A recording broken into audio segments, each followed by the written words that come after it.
Hello guys, welcome back.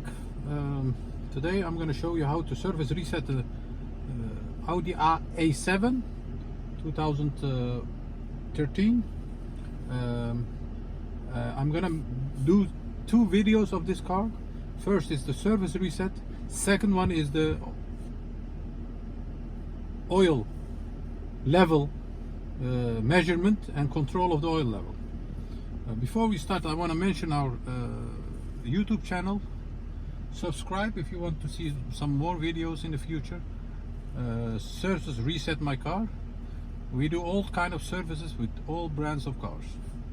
If you have any cars you can't reset the service, you can always ask me in the comment area. I will respond the same day. First of all, the engine is running. I'm going to show you how to service reset this. I'm going to open the ignition, this one. Then you have a menu over here. This one is the menu, it's on, and this one is the car menu. We go to the car menu like this.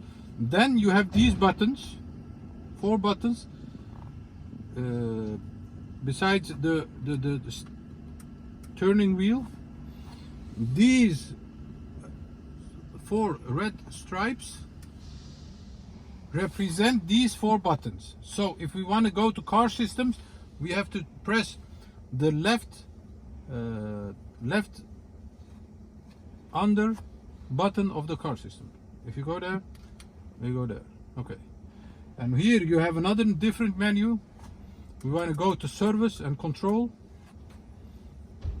You do that with the scroll button, yeah? Turning wheel.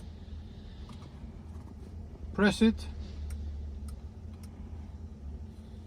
And I told you I wanted to reset the service.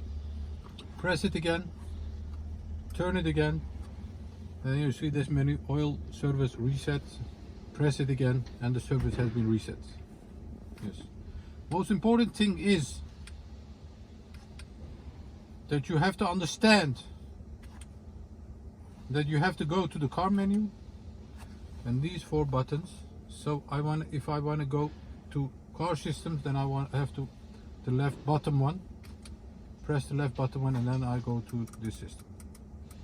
Thanks for watching. Subscribe for more videos for service reset all kind of cars. If you have any questions, please leave a comment on the comment area. Thank you. Bye bye. See you next video.